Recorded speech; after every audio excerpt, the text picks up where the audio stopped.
자, 이번 시간에는 N형 모스의 동작에 대해서 한번 알아보도록 하겠습니다.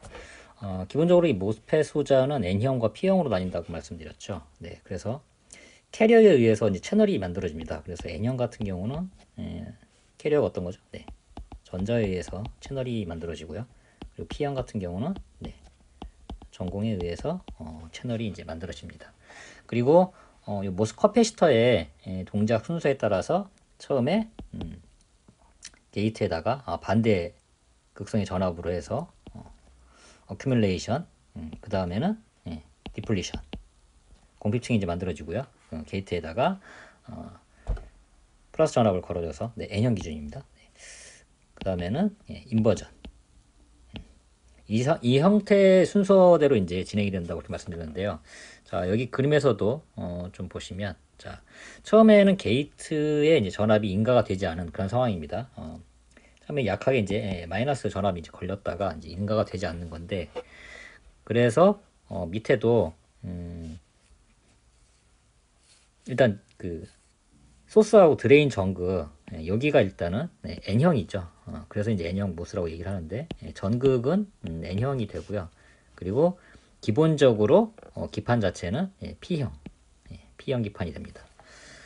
그래서 대부분이 이제 P형 기판이기 때문에 다수의 이제 캐리어는 이제 전공의 형태가 이제 되고요.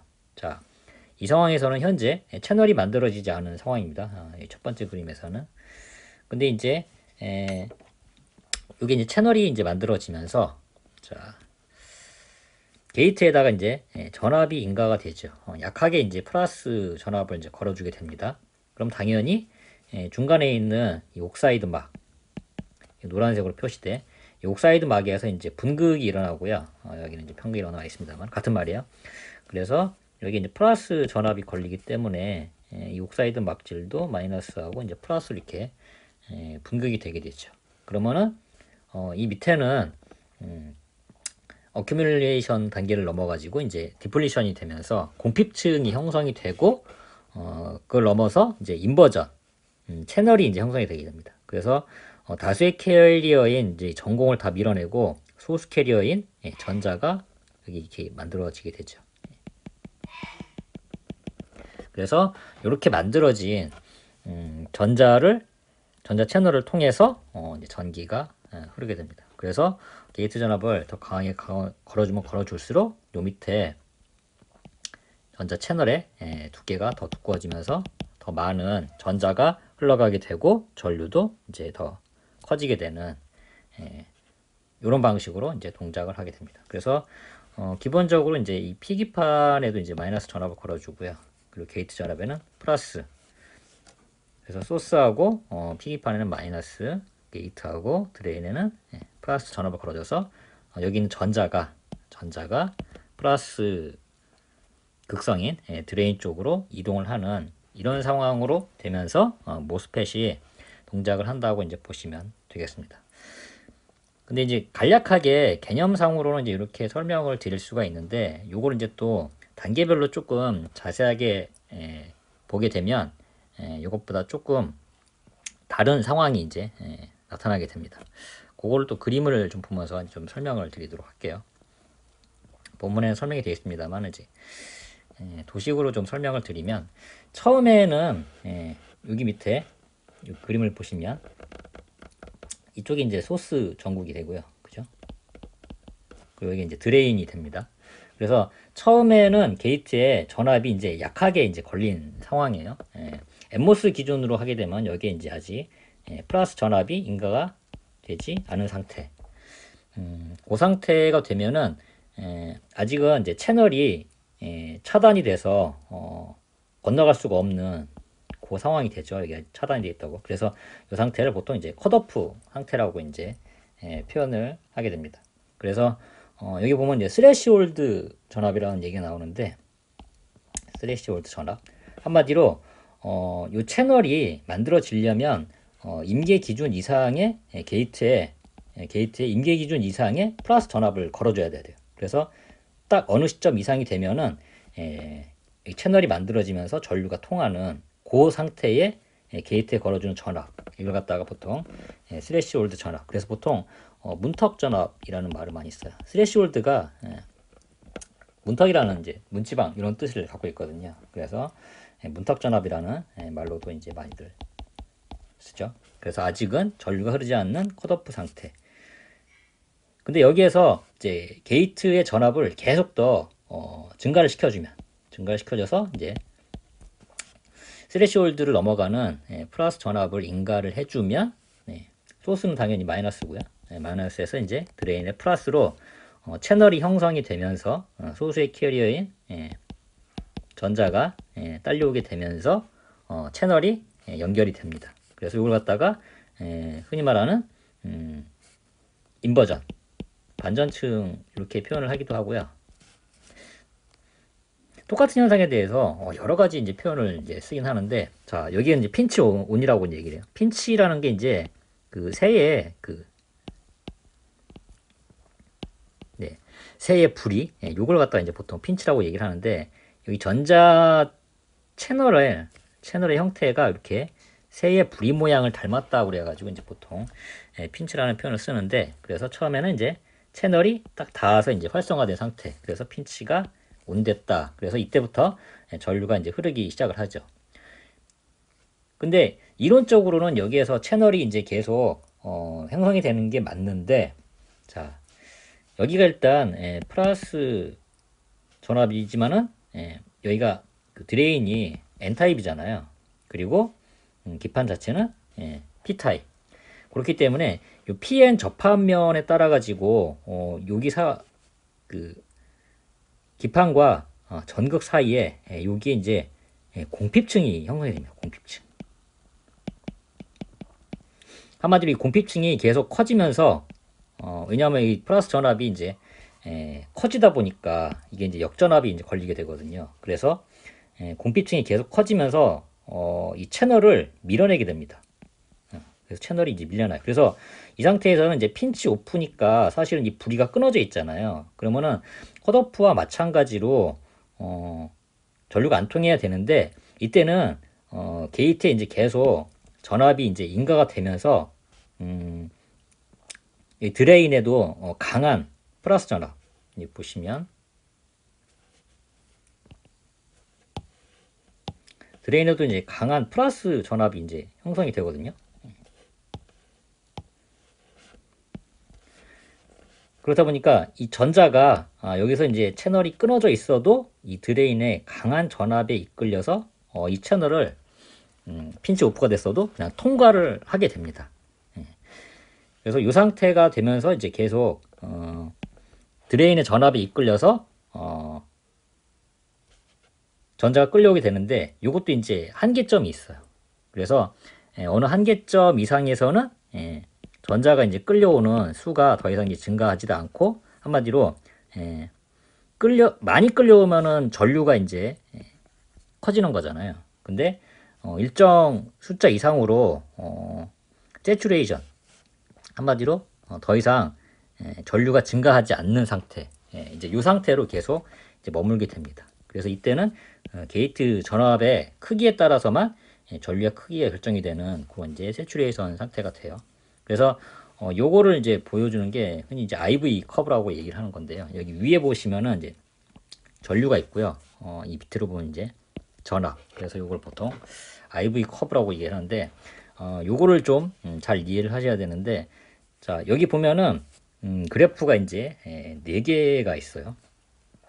그래서 위에 보시면은 여기에서 핀치가 온 된 상황, 이 영역을 갖다가 이제 다른 말로 또 뭐 리니어 아니면 뭐 트라이오드 뭐 이런 표현을 쓰긴 하는데, 다이오드는 보통 양쪽에 이제 극성에 따라서 PN 접합에 의해서 다이오드를 만들잖아요. 그래서 극성이 이제 2개니까 다이라는 표현을 쓰는 거고요. 여기 같은 경우는 전극이 3개다 보니까 트라이오드 이런 표현을 쓰게 되는데, 한마디로 3개의 전극이 다 활성화되는 상황.